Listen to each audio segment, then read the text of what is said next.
Choice kitchen 360 நேயர்களுக்கு வணக்கம். இன்னைக்கு நம்ம பார்க்க போற ரெசிபி வந்து நெல்லை ஸ்பெஷல் பாரம்பரிய இட்லி சாம்பார் செய்வது எப்படிங்கிறது.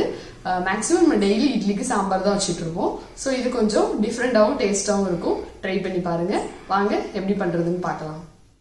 தேவையான பொருட்கள்: கேரட் 1, உருளைக்கிழங்கு சிறியது, கத்தரிக்காய் 1, தக்காளி 1, பெரிய வெங்காயம் 1, பச்சை மிளகாய் 1, சிறு பருப்பு தேவையான அளவு, கடலை மாவு 1 டீஸ்பூன், சாம்பார் பொடி 1 டீஸ்பூன், 3 பல் பூண்டு, கொஞ்சம் சீரகம் தட்டி எடுத்துக்கோங்க, உப்பு தேவையான அளவு.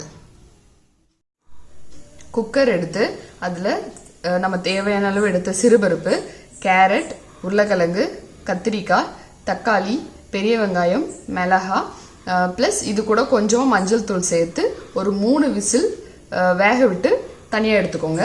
அதுக்கப்புறம் ட்ரை ரோஸ்ட் பண்ணுறதுக்கு தேவையான பொருட்கள் என்னென்னங்கிறத பார்க்கலாம்.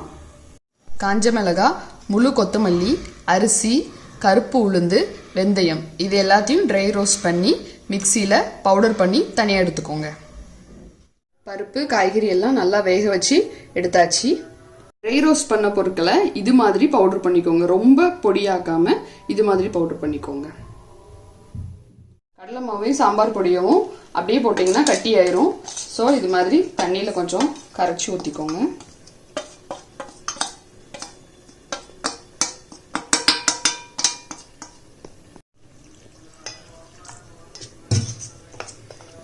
கட்டி இல்லாமல் கரைச்சிக்கோங்க.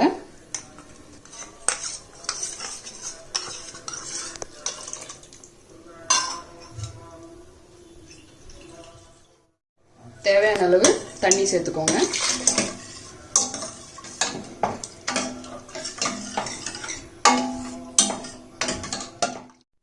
தேவையான அளவு உப்பு, நம்ம ட்ரை ரோஸ்ட் பண்ணி வச்சிருக்கிற பவுடர் ஒரு 2 ஸ்பூன் போட்டுக்கோங்க. இது வந்து நான் ஒரு 3 பேருக்கு தேவையான சாம்பார் பண்றேன். ஸோ நீங்க எக்ஸ்ட்ரா பண்றதா இருந்தா அதுக்கேற்ற மாதிரி இன்னொரு ஸ்பூன் எக்ஸ்ட்ரா போட்டுக்கோங்க, இல்லை 2 ஸ்பூன் போட்டுக்கோங்க. கட்டி எதுவுமே வராம நல்லா கிண்டி விட்டுருங்க. அடுத்தது நம்ம தட்டி வச்சிருக்கிற பூண்டு அதில் போட்டுக்கலாம், சீரகம் போட்டுக்கலாம். அப்புறம் அப்போ காயப்பொடி சொல்லலை, கொஞ்சம் நீங்க காயப்பொடியை சேர்த்துக்கோங்க.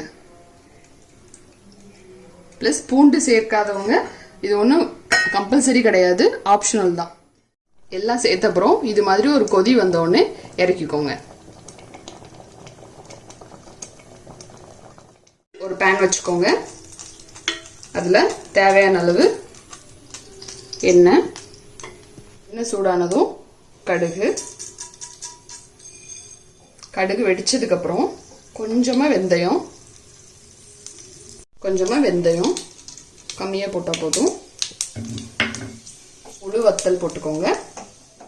இதை எடுத்து சாம்பார்ல சேர்த்துக்கோங்க.